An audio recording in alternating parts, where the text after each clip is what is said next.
Hello! Hi! You're muted. Unmute. Hold on. I think I can do it. There you are. Woo! I was like, what's the password? Oh my God.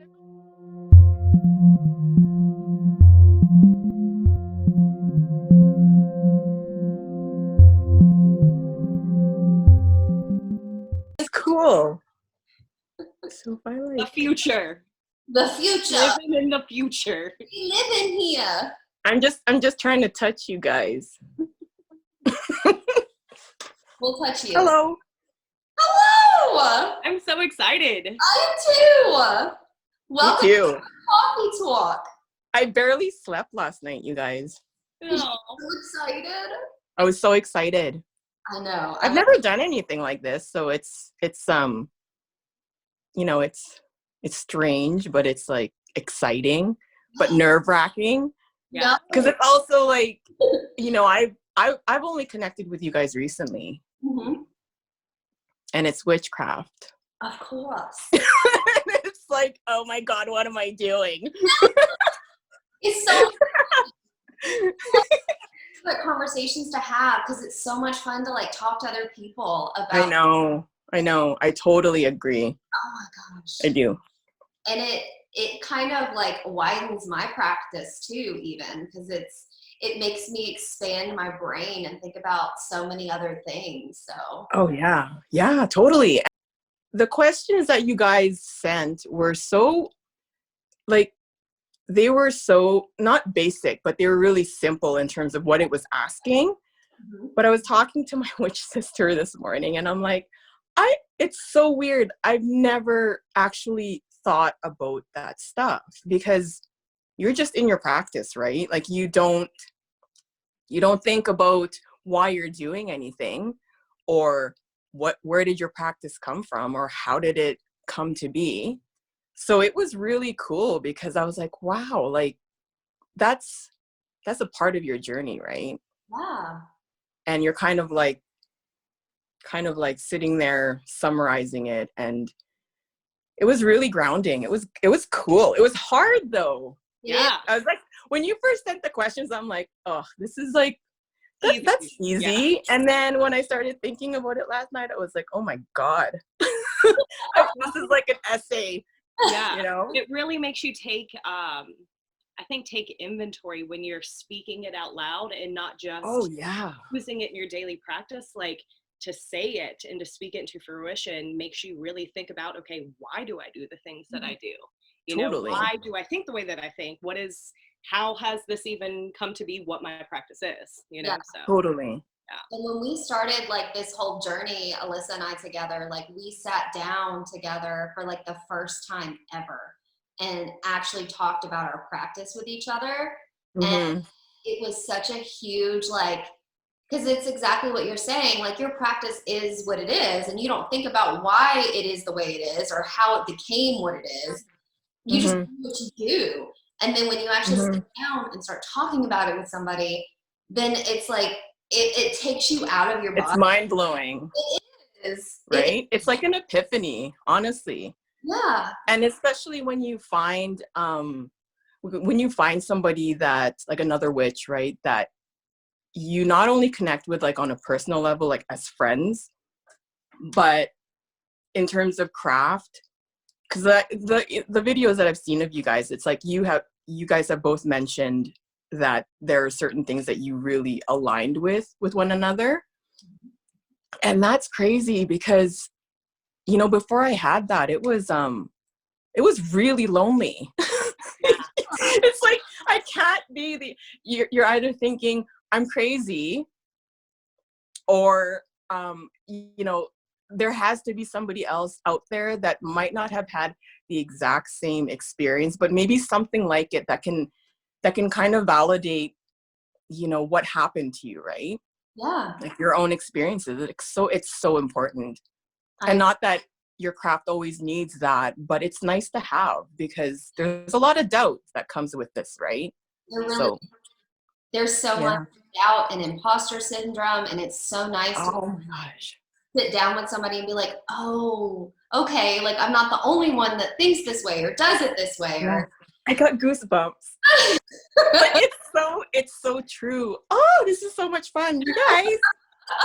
But I think too that, I mean, like I've said before, it's an inherently kind of like secretive thing, you know, and so too, it makes it even scarier to talk about when you are constantly in that headspace of, okay, well, maybe I'm just making this up as I go, you know, but is that some of the magic and the power in that, you know? Absolutely. To find those connections and to be like, oh, okay. Yeah. Even if we don't do things exactly the same, we have similar intents behind things. Absolutely. It's universal to a certain degree, right? Like you're working with the same energies. Some of us are working with the same deities, are working on the same aspects of the craft. So oh gosh, you guys are getting like, she got the spirit moving through it. But yeah, it's a strange like duality, right? Because it can be extremely like I said, lonely, and you kind of are in your own space, right? Because it's such a personal thing. So you can easily feel like you're disconnected from everybody else. But then when you do connect, it's like that balance, right? Where it's like, okay, I'm different. I have like my own practice, but there is like this gargantuan network of people, and some of them aren't even out of the broom closet. Like they're just practicing privately for whatever reasons, right? And that's crazy. That's mind blowing that you have that type of like resource. You have that type of community if you can find like the right people that you can really connect with. And that enriches your practice. It does. It's such a good thing when you connect with people.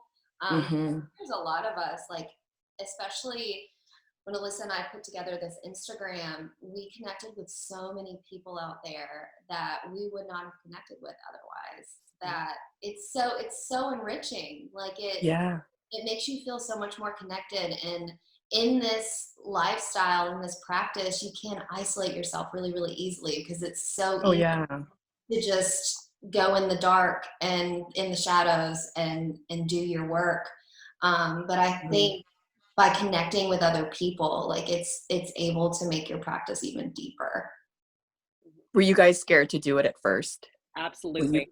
Yeah, I would be. I mean, even when you asked me, I mean, setting aside the, I haven't written a book about witchcraft. I'm not an expert. I only know my craft. I can't speak to anybody else. It's like, what am I going to say in this thing? But there's also that aspect of like, it's also, for me, and I'm sure it is the same for you guys as well, it's such a sacred part of who you are, right? Yep. And most of us had a really hard time, understanding the scope of what this whole thing was. So you come to that, and it's usually a journey that entails, people not agreeing with your path, people who are in the path, trying to minimize your experiences, which directions you're headed, what you're doing. There's so much self-doubt in it that it's like you just want to keep it really protected, right? And just kind of like in this bubble that nobody can touch because it's such a vulnerable and sacred piece of you. Like it's all encompassing, right? Yeah, you just want to like clothe it and blanket and protect it and not let anyone tell it it's not good enough. Yeah, totally. Invisibility cloak, you know? Yes. I mean, I think too, there's even this whole aspect of, I know for me early on in my practice, it was you don't talk about the work that you're doing because it detracts power from it or whatever that may be. And I know that not everybody thinks that way. But it's like from the get-go that secrecy is kind of just embedded in it, you know? Totally. So Yeah. it's Absolutely. hard to shake that and to feel okay with like, no, this is what I'm doing, you know? Like to be able to fully be out there with your work and with your practice is extremely daunting and terrifying, you know, but it's also so rewarding, because again, it is that you can't build deep connections with other people on the path unless you're willing to be vulnerable, and that's absolutely hard to do. Yeah. Oh my God. And it's not, that's like a life thing, right? That's not even a craft thing. Yeah. That's just in general. So yeah, even more so when it comes to, you know, a practice that, like you said, historically has been, you know, behind closed doors. Yeah. Like you don't talk about it, you don't see it, you know, like it was hidden, it was forbidden. And then to try and, you know, find a community or like even a small group of people that you can connect with and that who really support your own journey, you know, without trying to influence it or shape it to according to what they think is right is really, really valuable. Yeah. I love that. Like not trying to shape it or influence. Love that. Did you think about all the influence, especially now with social media, right? It's like, it's really hard, especially if you're a beginner witch, right? Baby witch or whatever you want to call it. But you're already probably feeling pretty lost. And then it's like, you're looking at accounts for, you know, knowledge or inspiration or direction. And it's like, holy smokes, like some of these accounts are incredibly informative, but it's like it also shows you how much you have to learn, you know what I mean? And yeah, I wouldn't, I don't know if I'd be able to handle it if I was, you know, just new to the practice. Like I would just be probably constantly comparing myself to people.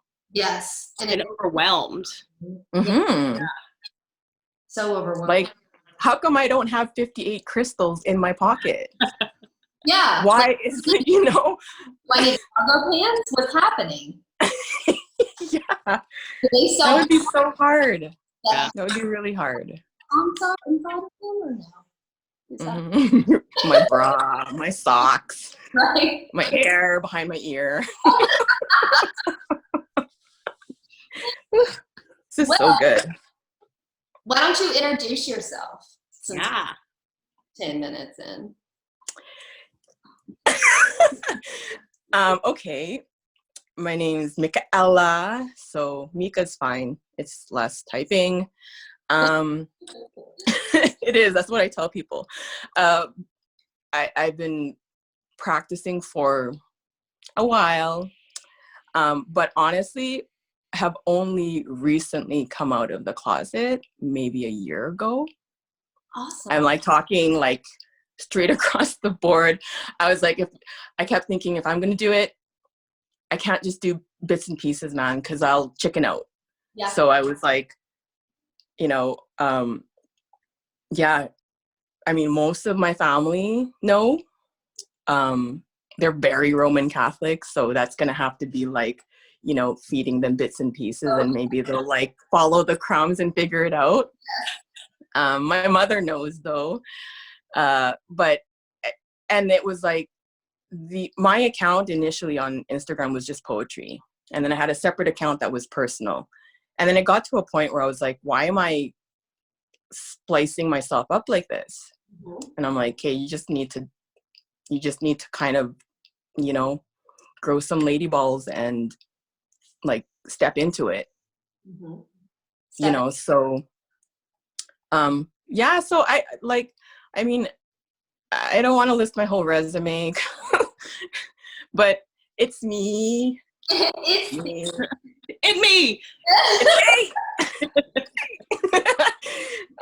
But yeah, and I love it so much. I love the craft so much. I have so much respect for it. And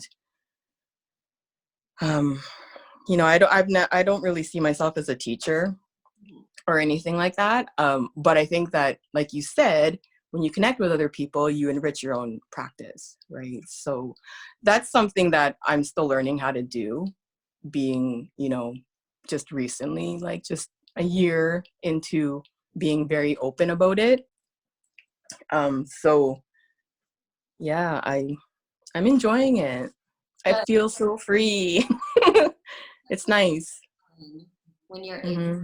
to be your true self and show you. Mm-hmm. Yeah, like a full expression, Yeah. you know. And I mean, that's something Yeah. Alyssa and I have talked about before. Um, in some ways, we are completely out of the broom closet, but we kind of talked about that a little bit when it comes to like the workplace. We're both a little hesitant to come out of the broom closet in that. Of course. Yeah. Of course. Yeah. Um, Yeah. Otherwise, like my family is fairly aware of what I am and who I am. Whether they want to talk Yeah. about it or not is different, but like Yeah. in your family is like Roman Catholic, like mine is Southern Baptist / Southern Methodist, which is That's hardcore too. super fun. Yeah. So what does your practice like look like right now? Oh gosh. That's a good question. It honestly, I really am trying to focus more on intuition, because as a person, probably since I was a kid in school, it was always like big nerd, like read all the books. I want to know everything. I want to know everything. And I found that for myself, it was kind of limiting, because it's kind of, I kind of compare it to going to church, right? Or like having to read the Bible when I was younger and stuff like that. It's like, this is all somebody else's stuff. Yeah. Right. And I have to adopt it, because, family traditions and values and all of that stuff, schooling. So I really had to force myself out of the book reading, because not only the limitations, but it was also really intimidating, because it was like, what do I do with all of this information?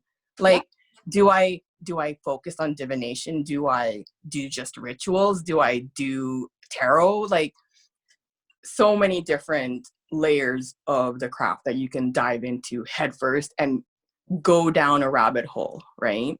Yeah. So for myself, I thought, and luckily, like I mentioned, my witch sister before, she was like, focus on your intuition, like go with your gut feeling. And it's been just a huge opening, and I've always been one to follow my gut and my heart, but there's certain things where it's like, especially the stuff that's most meaningful, where I'm like, what do I do? Like, what does this mean? Am I doing it right? There's so much self-doubt, because there's so much importance attached to it. So, yeah, it's primarily intuition, like a lot of shadow work, which seems to be a big buzzword. Everybody's starting to like realize the importance of digging into all your, crud, right? And actually like sitting there and figuring out how those experiences have shaped you, and how it shaped the way that you look at things and how you react to things, and how it blocks you from, learning even something new, right? Because you're closed for whatever reason. So that's a big part of it. And yeah, like this that whole sovereign thing is, I'm so big on that. Like, and it's funny, that's a word that I've loved forever. Like, even when I was in like university, it was like I wrote papers on it all the time, like from different philosophers and stuff like that. So it stuck with me. It disappeared, and then it like made like a reappearance in my life at a time when just life-wise it was applicable. Like it was something that really resonated with me, right? Because it wasn't about, you know, power in the sense of you're taking away from somebody else. It's like you recognize that the way that you look at yourself as a person, you know, as a spirit, all of it is so dependent on how other people react to you and how they give you, how they help define you. Yeah. And everything that had defined me up until then was not anything that I wanted for myself. So it was like, I'm not doing it anymore. Like, I'm not going to church. I'm not reading the Bible. I'm not going to go to like every single family function because I have to. That sounds awful, but it's like, you just don't always have to. You know what I mean? Yeah. And so sliding that into the craft, it was kind of the same principle applied to, you know, not comparing myself to people who have been practicing and who have like this 500-year lineage of witches in their family. You know, people who have like developed their gifts to a T, who know how to do like, you know, they're like clairsentient, clairaudient, like all these different clairs, and it's like they know their path so well. And I just decided to kind of step back from that and be like, I'm going to focus my craft on what I feel. And you know what I'm talking, like, it's like the intuition is a feeling. It's tangible, right? It's like, it's not this like, yeah, that sounds right. Like, I think I'm going to do that. It's like when you know that something, you know, something clicks, right? Yeah. Whether it's in your ritual or you're inscribing candles, whatever, working with plants, talking to plants, you know, and you're looking for some kind of guidance, whether it's just with yourself, like you're trying to feel into that, or you also including, you know, some guidance from like your deities or your spirit guides or your ancestors, whatever, right? It's like a tangible feeling. It's a buzz. It's literally a buzz, and it's like you can't compare it to anything else. So that's once you tap into what that feels like, then you kind of keep that's like your beacon, right? Like you kind of navigate through all these different considerations, and then you're like, okay, this feels right, this feels right, this feels right. And all of a sudden you have all of the, you know, things that you need for one of the rituals that you want to do for a Sabbath. And it's like, it just feels right, you know? So that's where like the whole sovereign thing comes up, because it's such a, it's such a powerful word, I think. And no, but yeah, so I resonate with that like a lot. Like sovereign's not a word that I've really used until like the last year, I would say. And kind of similar to what you're saying, it came back at a time when I needed it to come back. Yeah. Right? And Yeah. I started, like feeling this word and like feeling like I was going to try and embody this word. And when I did that, that's when I started really diving into shadow work, and that's when I really started to dig up all the fucking crud, like you said. Like, yeah. It's made a big change, and I think it's something that is coming around more now because it's needed for people out there. Absolutely. Like, they need this. And words are power. That's why they call it spelling. Yeah. Totally. There's so much, totally. I mean, there's so true. Words that you say and that you write if you are focused on your deeper, like you were saying, your intention, you know, and allowing that to guide you brings you to the most powerful experiences, because it's coming from you, not coming from, like you said, there's so things around us trying to shape. If you allow yourself to be shaped by those things, it starts to remove and chip away at that power. Yeah. I love it. Totally. Love it. And I'm not saying like, you know, I'm not saying that those types of external resources of knowledge are bad or anything like that. I just feel like it can be a crutch, right? Like, especially if you're trying to find your path and you're trying to refine it in some way, like it can kind of become like this spiritual crutch where it's like, okay, I don't know what to do, so what did this person do, or what was done, like, 500 years ago. So, but the thing is that, like you said, Alyssa, it's like it's all internal. Like, it's everything is just here, right? It's you can it I think the craft is something that if you removed all of that stuff, like all of the external stuff, and you were left with just yourself in a room, like, would you still be able to practice your craft? If you didn't have your tools, you didn't have, like, your altars, all of the things that really make you feel connected, like, would you still have your craft? Yeah. And you probably should, right? Because it's yours, it's inside you. Yeah. I've never thought of it that way. I love that. I do. Yeah. Well, it's like, you know what it is? It's because when I was still going to church with my family, it was like, I really didn't want to go all the time, because there would be so many times where I'd be sitting there and I'd be like engaged because it's memorized, like, I know what's coming next. Okay, kneel, stand up. Okay, like, peace be with you and all that stuff, right? But it was so mechanical. And when it's mechanical, there's no connection. Yeah. Right. So I would tell my parents, like, I don't want to go to church, and they'd be like, well, you should go. And I'm like, but my version of God doesn't exist in a man-made building. Like, it's not me having to sit on a pew, like wooden chairs and then like kneel on the pew. It's not me even having to take communion, which was like mortifying to my parents, but it was funny. So it has to be like, I don't know, that faith has to be there no matter regardless of any man-made things. Because it's not a thing, it's not something you can hold, it's like everywhere. Yeah. When you said that, it totally triggered a memory of the first time I told my parents I wasn't going to take communion anymore. It just like brought it right back up all of a sudden. I hadn't Yeah, it's hard. Yeah.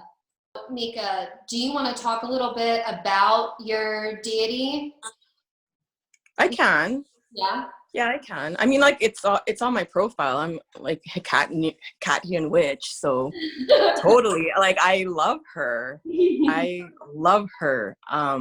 She's, everybody has said the same thing. Like, she's not, I'm not gonna say that all of the other deities are passive deities, but I think I felt really aligned with her because I don't know, there was certain things that were popping out, like, you know what I mean, like images and certain articles that were really catching my eye, and I was like, man, like, I don't know, I just was not into coming out of the whole Roman Catholic thing. I really didn't want to just go back into, like, slide sideways into worshiping like another deity, right?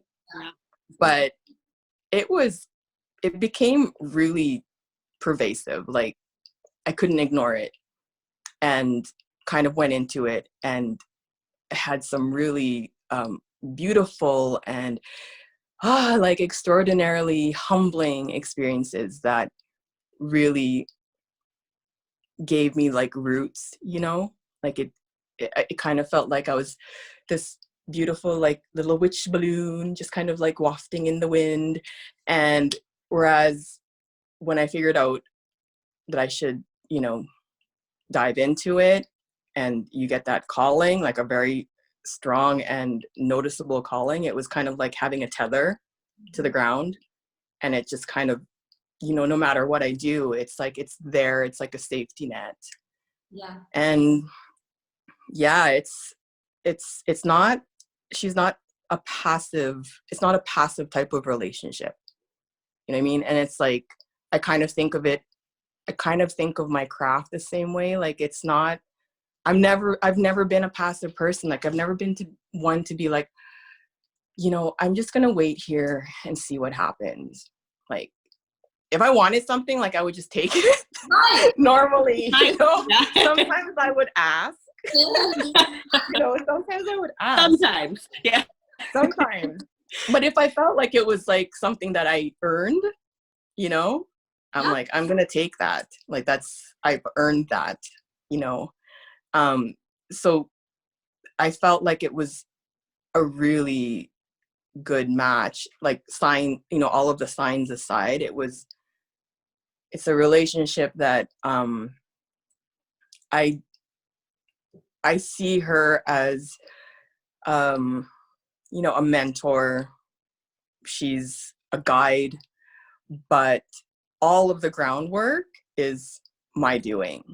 You know what I mean? Like, I'm like, she might be like the light in the back over there, but I'm actually the one that's like defining my path. Like, I'm the one that's like tossing the rocks out of, like, you know, where I want to go, and cutting the grass with like my scythe, and you know what I mean? Like, I'm the one that's like forging the path, and it's like I'm just kind of led by her when I need to. I'm not really like the type of person to try and connect just to feel connected.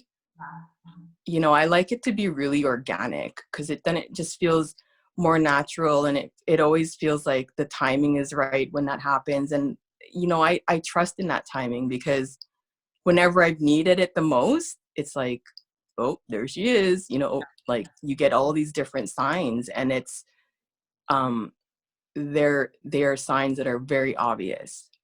You know, it's because discernment is so important. You know what I mean? Like, it's not like you can attribute meaning to everything, which is, I think, really, really beautiful. But you also want to have like that balance of like, okay, is this like a mundane type of experience, or is it actually something really special and magical and craft related?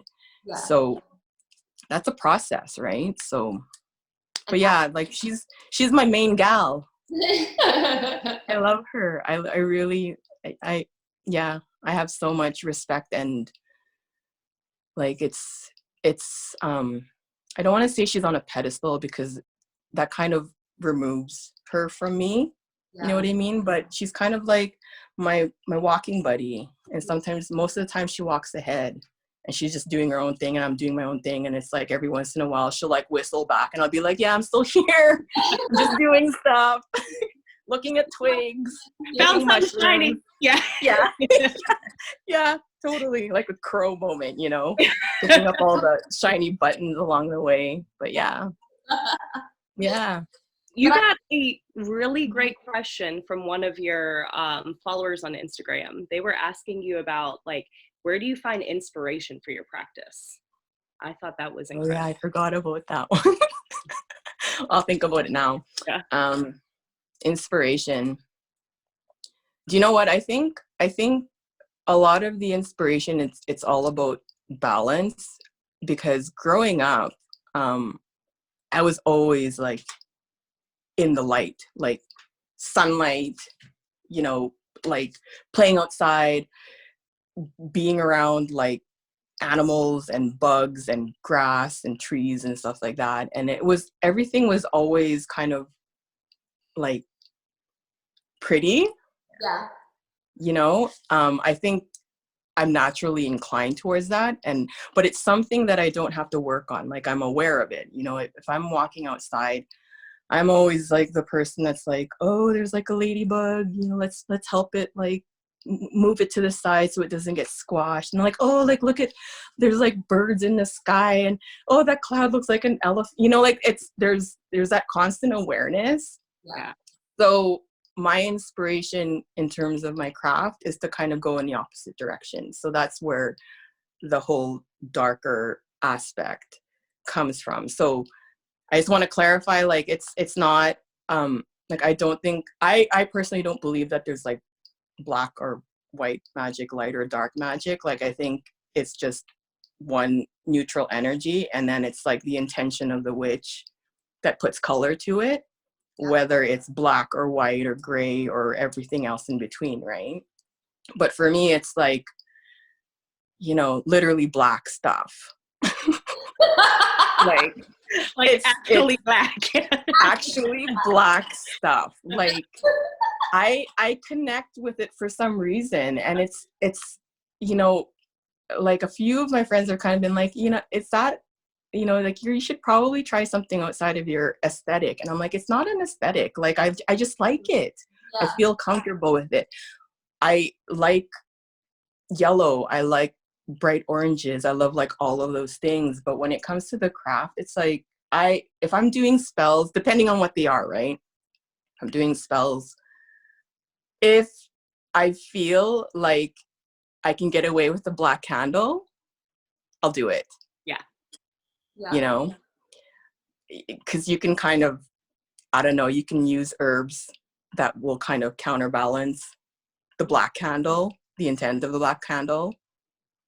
And you can find other ways to kind of like balance it out. But yeah, it's just more about digging into that side of myself that was, for the most part, like hidden, right?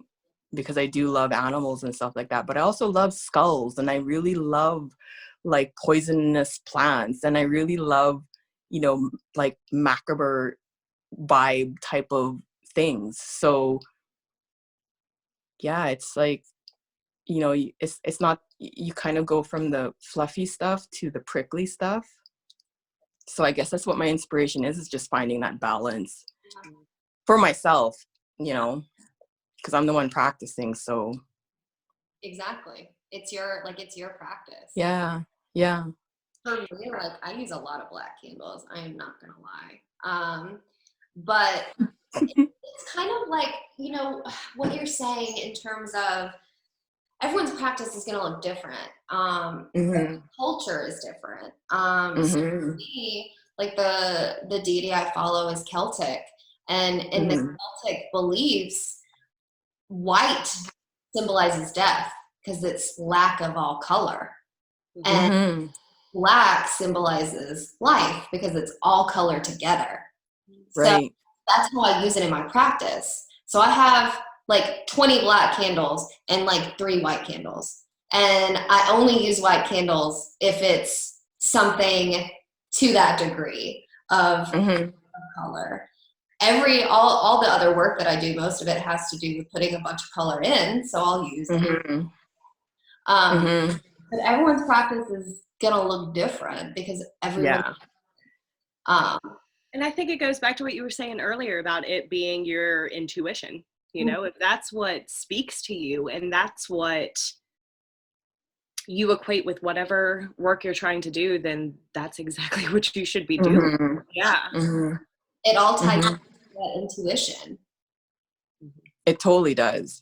And the thing is too, is like a lot of, I've always been a night owl. Like I have tried to reprogram myself to be a morning person. It's not going to happen. I've tried throughout my, you know, really my entire adult life to try and get into this mode of like spring out of bed and take advantage of the morning. And it's just not going to happen. So even when it comes to practicing, my craft is all at night. The later the better, if I can, like, especially now with quarantine, right? Because most of us are working from home. So you can stay up a little bit later and take advantage of, there's a certain feel that comes with, you know, different times of the day, right? So yeah, for me, it's like start rituals at like 10, sometimes later. If my eyes can stay open, you know, up howling at the moon. Yeah, totally. I love it. What do you do? Oh, I'm outside howling at the moon. You know, it's fine. Yeah. What would you say like is your biggest like strength? Like, what do you draw your power from? knowing myself, like really knowing myself, not just, you know, being a nice person and being generous and all of these other things. It's really knowing all aspects of yourself, the stuff that you're not proud of, right? Because that in itself, when you have that awareness, there's already power in that, right? Because you're acknowledging every single aspect of who you are, and you're like, I see you, like you're a very crappy like part of me, but you're still a part of me, and that's what makes me me, right? So that kind of ties into when you really, really accept all of the stuff that you are and that you're not, and you realize, you know, you've got stuff to work on, but at the same time, you have that balance of being able to say, yeah, but you're doing okay. You know, like it's a work in progress, and it's probably going to be for the entire lifetime. Yeah. Like the shadow work is endless. You know what I mean? Like, because people change and your life changes, and you form new habits and you form new behaviors based on all of those experiences. So that shadow work it might die down during certain periods of your life, but then it, you know, makes like a resurgence for whatever reason. So I feel like when you know who you are, you know, and you really embrace all of that and you own up to it and you take accountability for it, that is such a huge, it's like fertilizer for your intuition. You know, it just makes it like grow like plants. These are the best metaphors, you know? I have to say. Every single like, oh. But yeah, it's all tied together, right? Like and how can it not be? Because you think about, if your craft is you at the essence, if it's really you, that has to be completely you. It's not just you practicing, you know, protection spells. And I personally don't do hexing and stuff like that. I try to find other ways to you know, mediate a situation. But your magic isn't always going to be light, right? And you're not always going to be a happy witch. There's going to be times when you're incredibly frustrated. You feel like your practice has become stagnant. You feel like your deities have like abandoned you, right? Mm-hmm. It's like, where are you? Like, nobody's answering. I need help. I need help. I need an adult. Yeah. I need help, you know? Yeah. But then it's like, in those moments is when you have to like turn inward and stop looking for, you know, the rescue from the outside, right? Because we all have that, you know what I mean? We all have that capacity to be like, okay, you got to get dirty, you know, like take off your nails, put on your shoes, you know, do the work, man. Yes. Because nobody's going to do it for you. And if you're working with a type of deity that is not inclined to be that nurturing, mothering, you know, supportive type, you have to do it. Yeah. Otherwise, you're just going to be sitting there. Twiddling literally. And getting miserable and more miserable. Mm-hmm. Yep. Like you'll be sitting there lighting your candle and being like, what next? Why isn't anything happening? Like, what? Right? I swear I'm still going to get the tattoo that says do the work. Just do the work. It's not a passive practice. Like it's, you have to be really engaged in it, you know? And I'm not saying like meditate or, you know, like pray to your deities or connect with your deities like for 3 hours every single day, because who really has the time to do that? No. You can. I mean, if you can, by all means do it, right? But it can be as simple as like, man, just lighting incense and having a moment, right? Picking up twigs during a walk, you know, thinking about, you know, things that you should be thinking about that you did, you know, you did a ritual, it didn't quite feel right. What was it? You know, like stuff like that. There's like the learning process is like vast. Yeah. Right. And the more work that you're willing to do, the richer your craft becomes, and the more you it becomes. Like it really becomes, you know, an extension of you. Yeah. That's what I was gonna say. The more like it just Mm-hmm. richens everything. Mm-hmm.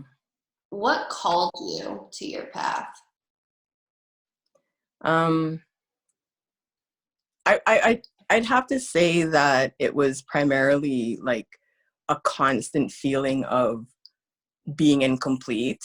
Mm-hmm. You know what I mean? Like there was always this feeling of like, like there's something missing. Like what is it? And it's not anything that I can buy, and it's not anything that I can like go to school for, and it's not anything that anybody can give me, because, you know, in terms of having the right loved ones, I had that, you know, and it didn't feel material because I've never really been a materialistic person anyways.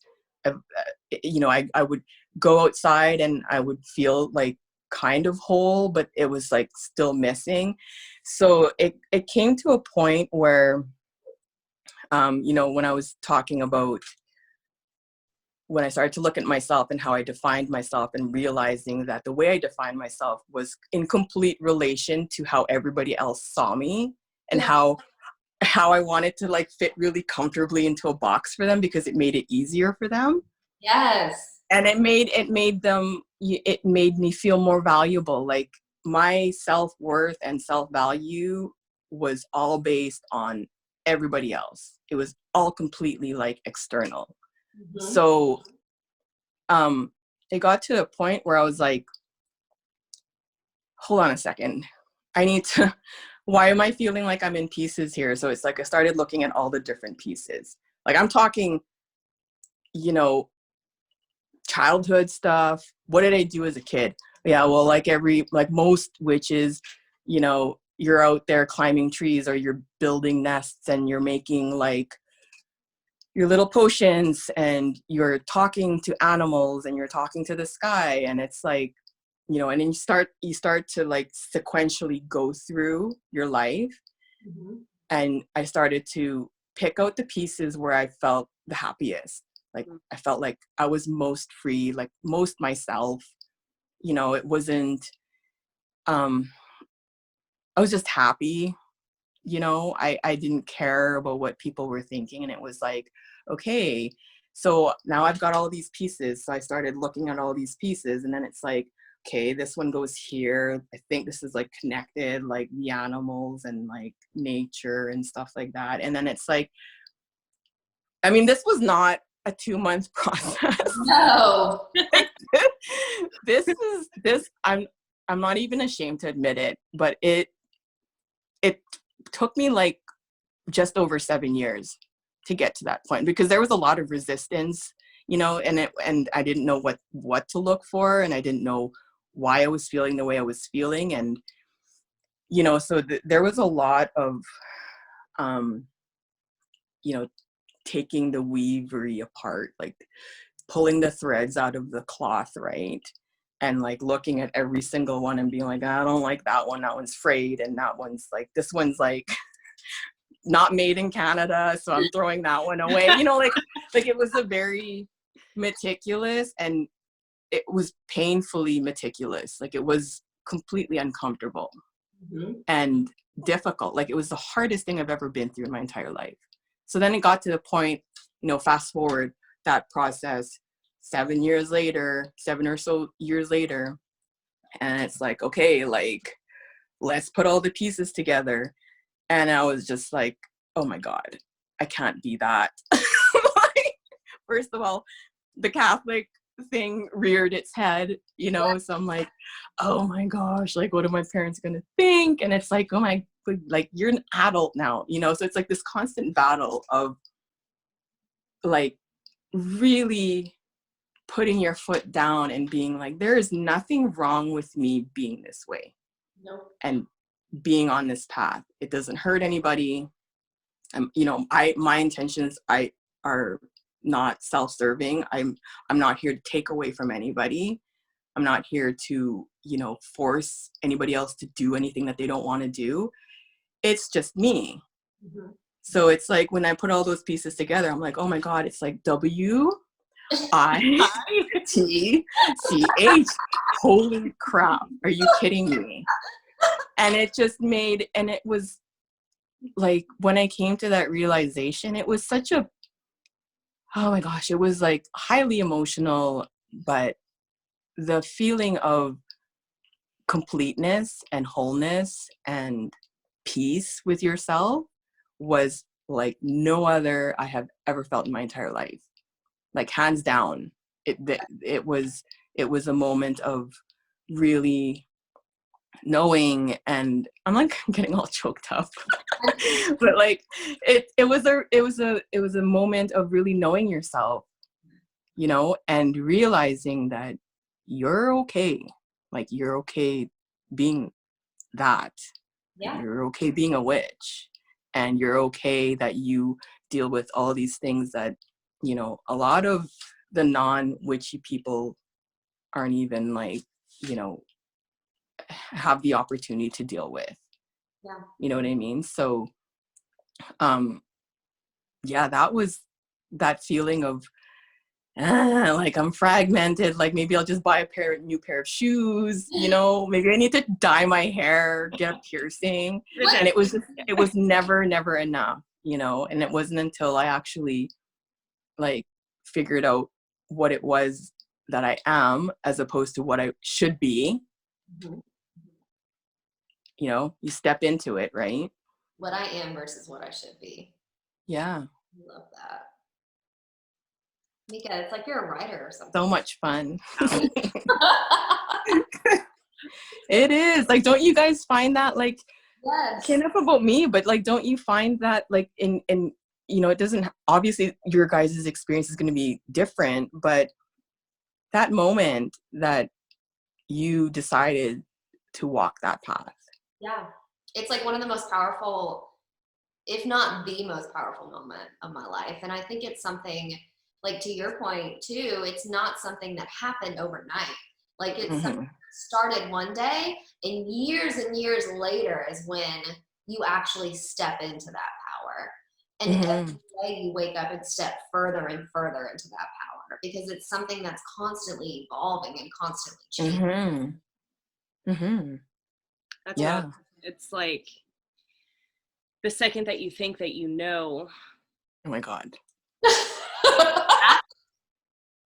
Is the second I have found, at least in my path, that it's like, I love the connection you made to unraveling yourself and reconfiguring yourself. And it's like that powerful first time almost, I feel like, is the start of the blanket, if you will. Okay. And then every time something changes and you go back and you unravel, you don't start from the beginning again, but you keep building. And that's what creates the beautiful pattern of your path. You know, that's what creates all the texture and all the moments that you learn from and the experiences that you gain. And it's just this constant, beautiful, evolving process that it's, to connect with what you said earlier, it's never ending. And that's one of the most beautiful things, to me at least, about it, is there's always work to be done. There's always new threads to weave into, you know. Weaver. Yes. Sorry, but weaver. Like, that's totally what it is. Yeah. It is. Like, yeah, and I don't ever want to get to that point where I feel like I know everything, because that really detracts from the vastness of what the craft is. You know what I mean? It's like, yeah. And I'm like this small in comparison. Exactly. So there's no way that I feel like I, even when you know, if I'm like 96 years old and I'm like my last breath, I still don't want to feel like I know everything. No. No. Like because the wonder, your sense of wonder, like it's diminished when you feel like you know everything, right? Yeah. I think that you could walk lifetimes on this path. Oh my Yes. God. Still learn. Yeah. Totally. Yes. Totally. Learning and learning and learning. And I was But- going to say too, like, one thing that we had talked about earlier in terms of like you working with your deity, for me, and I know Alyssa and I had kind of talked about this before, but there was a long time where I wasn't called by anybody and I was just walking my own path on my own. And I always felt like there should be someone else there, and she just hadn't. I was still baking. She wasn't ready to call me yet. And once I got to the point where I was like, oh shit, like I'm in the shit now, then she was like, oh yeah, here I am. Yeah. You got more shit to do now, so Yeah. I'm gonna go ahead and give you a little call. But it just richened my practice even deeper and even more because, you know, obviously like I was called by the Morgan, but she called me when I was going through a lot of fucking shit. And when I was doing that battle within myself, that's when she called me. And it took years to be called by her. And our relationship is like, it sounds pretty similar to like what yours has been with Hecate, because for me, it's like, you know, she's never gonna like swaddle me in blankets and rock me to sleep. No, yeah. She's always going to be like challenging me. Exactly. Well, how did you come and send you away? Yeah. Yeah. How did you feel like when you had that calling? Did you embrace it right away, or was it really overwhelming? Or so whenever I was first called by her, there were multiple things that happened like quickly in succession. The first thing that happened, I was like, and then it just started like, it was like rapid fire all at once. And it took me, honestly, it took me a minute to embrace it because of that imposter syndrome of, I must be wrong. There's no way she's calling me of all people. I must be misinterpreting the signs.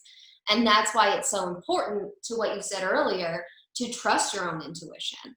Because once I finally sat down with myself and was like, no, like this is what's happening, quit second guessing yourself, like you are enough. That's when I embraced it and it changed everything for me. Like, honestly. That's the hard part though, is thinking that you're enough, that you're worthy of, you know, that type of relationship with a much bigger power, you know? It's humbling. So humbling. I don't ever want to lose that, like that feeling of, you know, I don't really see, I think it's impossible for me to be that type of person that's like, I deserve that.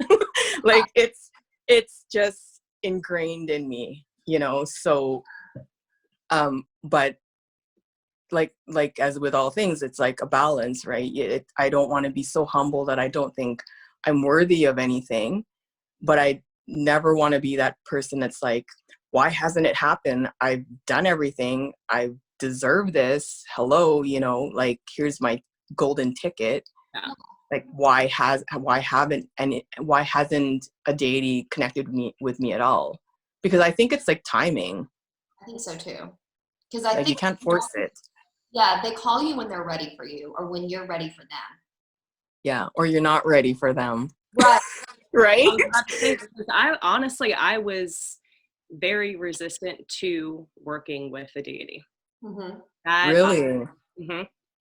That was not something that even, I mean, many years into beginning my practice, that was anything I ever even sought after or really honestly spent a lot of time thinking about. You know, I have always been so solitary to the core that it's like, this is me, this is my practice. I don't want any sort of influence by anything else, you know. Wow, really? And I was very resistant to it. And I think probably a lot of that has to do with growing up in a very religious background, that the way that I saw it was, I've had a very hard time with the word God, anything of the sort, for a long time, you know? Mm-hmm. And Mm-hmm. so to me, I connected that with the word God.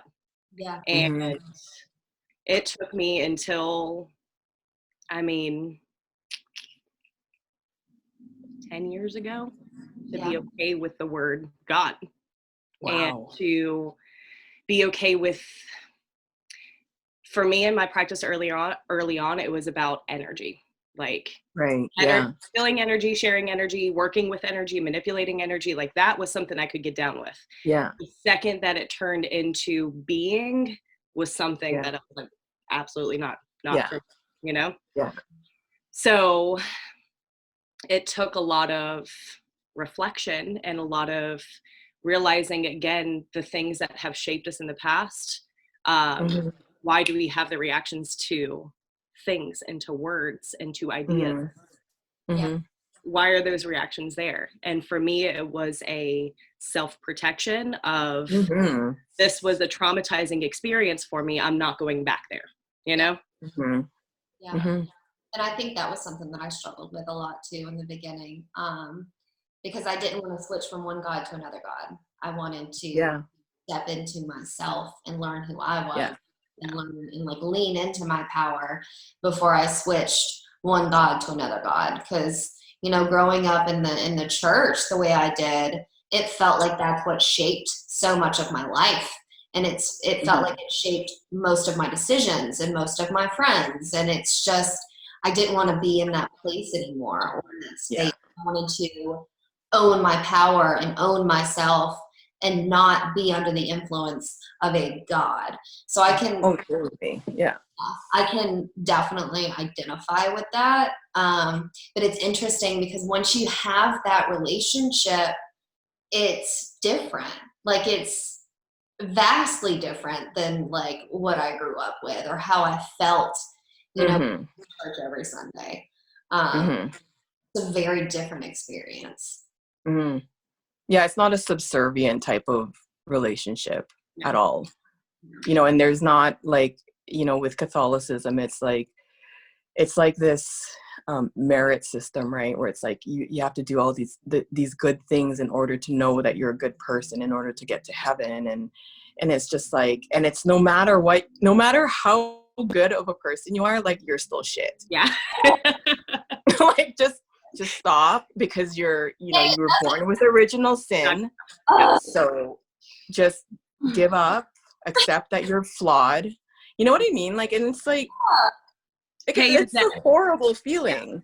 Yeah. It's a horrible feeling, especially if, you're already coming from a space where all of your self-worth is so external to you.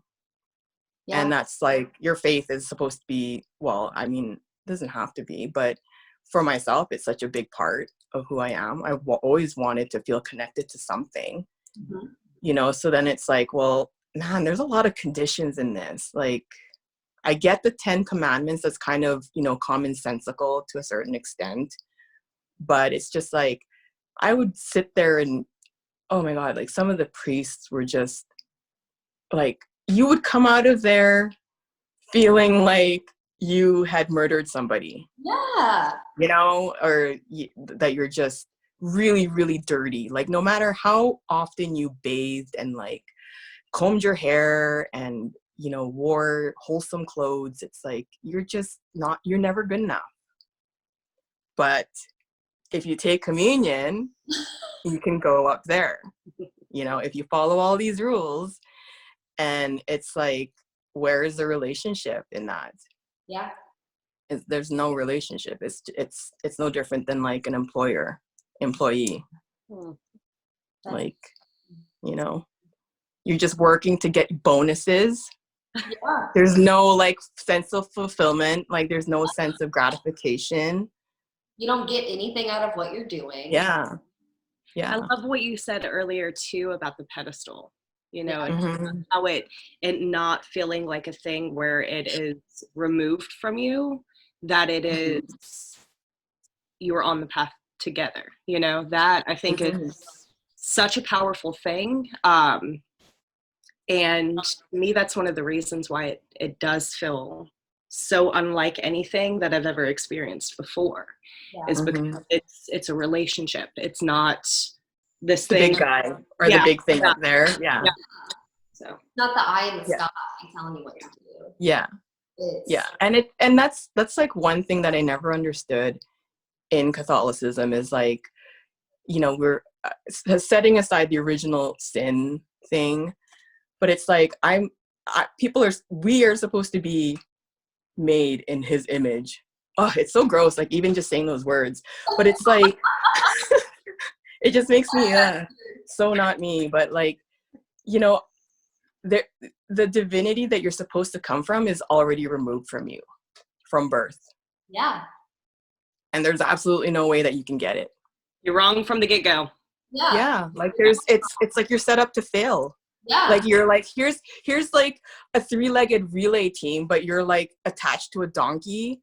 Like, you know, like that's what it feels like. It's like you can run as fast as you can, but the donkey wants to like sit and eat grass and like swat flies with his tail, you know. So it's like you're just set up to not, you know, get anywhere.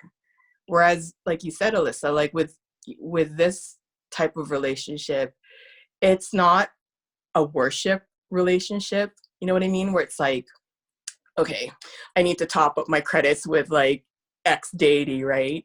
It's like, I'm going to pray really hard because I didn't do it last night. And I'm going to give her like an extra dose of offerings. And I'm even going to like throw in some incense because maybe then I don't have to like do this on Saturday, right? It's not like that. Like it's completely, I wouldn't say it's like eye level because I do have I do have a profound amount of respect for the deities, but it's not something that is like a wall between myself and her and them. You know what I mean? Like it's like porous. There's boundaries, but it's like, no, I can reach you, you know, when I need to. It's almost like a veil that you can. Like, Yeah, totally. I just had a yeah, you have your face. memory. I just had a memory of one of the first times that I connected with Freya. And I remember having a conversation with her, and instinctively I bowed my head down and I felt just like this, like, no. And Cryfest 2020, it's coming out. And I looked up, and the feeling that I got of just like worth, you know, like, oh, sorry, I'm getting real emotional now. It's that you just made me think of that. I mean, it's like, yes, there's insane respect and admiration, but it is you don't have to bow down to me. It doesn't diminish you. Yeah. Doesn't make you If anything, I want you to see how worthy you are, you know? Yeah. I'm gonna go cry in the bathroom. Oh my God. My eyeliner. No, but it's like it's so true because, oh God, I will share this. So when I do offerings, you know, just a simple thank you, like nothing crazy. And it's always like on the spur because then it feels like it's like the timing is perfect for it, you know? But I am always like, I don't kneel to her because she doesn't fucking want me to. Do you know what I mean? She doesn't want me kneeling. She doesn't want me like casting my eyes to the floor because that's not like what's inside. That's not what I contain. You know what I mean? It's not like this lesser being. I have obviously much less knowledge and experience and, you know, but like I'm hers, you know, and she's mine as well. And it's like this symbiotic, beautiful, like, man, just like, you know, molecular movement of energy, right? And it's like where I'm lacking, sometimes she'll kind of like fill in those spots until I push to one side a little bit and fill that out on my own. But for the most part, it's just like, it's like this dance, right? And it's completely independent, but it's connected. Yeah. You know, like you're doing this on your own, but you're not really alone. Like, yeah, it's like a You symbiote. have that yeah. tether. Yeah, that lifeline. Yeah. Yeah. Lifeline, totally. I love that you guys like shared that stuff, because it's such a different type of relationship to a higher power, right? Or higher, more pure type of energy. Yeah. And it's funny that the three of us are like all came from religious backgrounds, so it's, you know, we know that feeling of, okay, like I'm just gonna give up now because it's Yeah, not gonna happen. right. Like I'm I'm gonna get to heaven by like some kind of miracle. I don't know what it is. Exactly. No, because I agree. Like it was such a dirty feeling walking out of church on Sunday. Like it never felt good. It never felt good. Mm-hmm. But this is an entirely different experience. Mm-hmm. 100%. And Did you find that when the both of you connected with your own deities, that it kind of made you reevaluate your relationships with other people? That you kind of wanted that same type of like interchange of, I mean, really it's about really seeing each other, right? See, Like completely.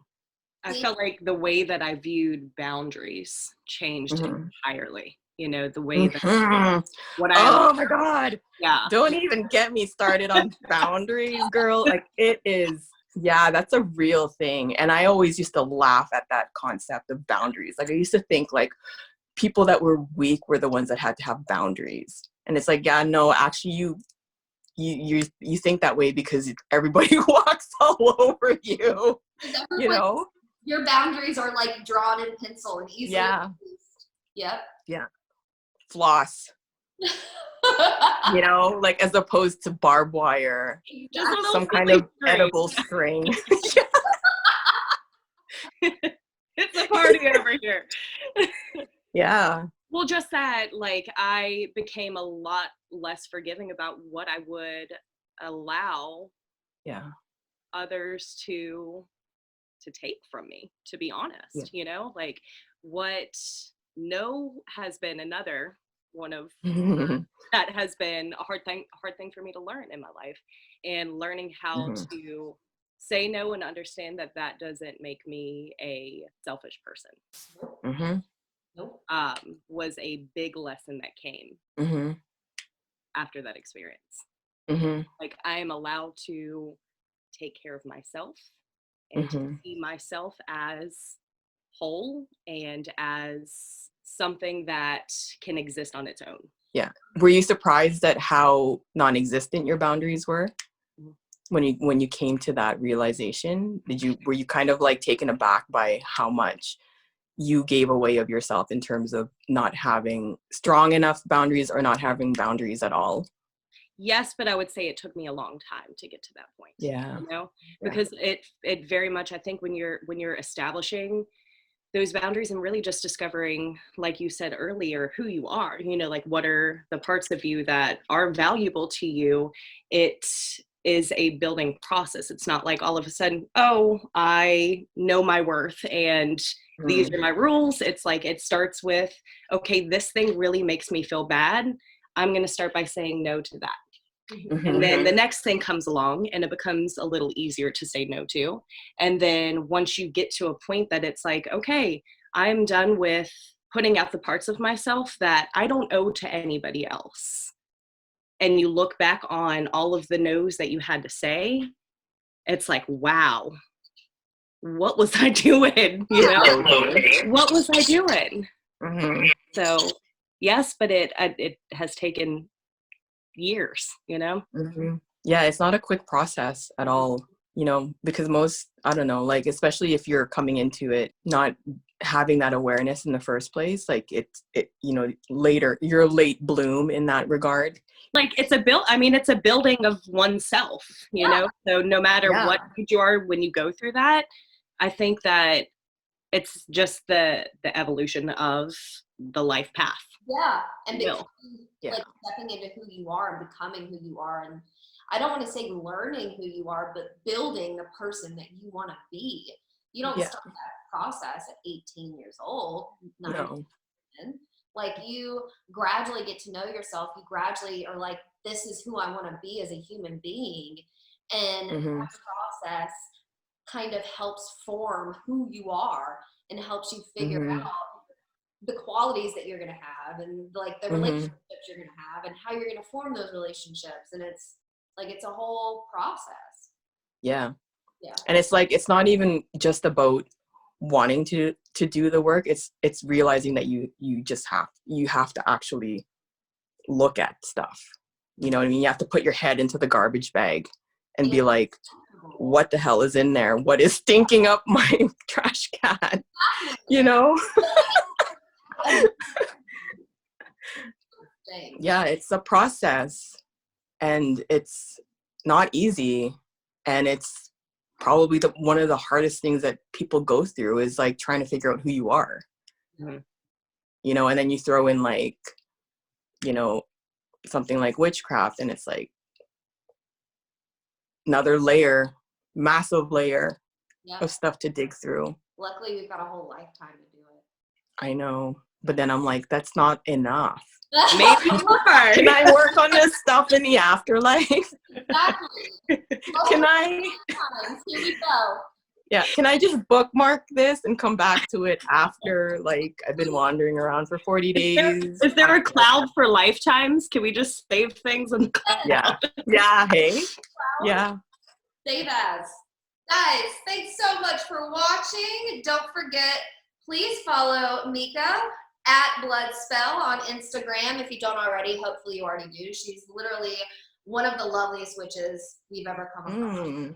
So please give her a follow if you haven't already. She has beautiful poetry, some that she's written herself, some that she shares, and she is all around a lovely fucking human being. Love you. Don't forget, like and subscribe. And hit that little bell to receive notifications when we post new videos. That's what she said. Love you guys. Love you, Mika. Thank you so much. I love you guys. Thank you so much. Bye. Bye. Bye. Bye.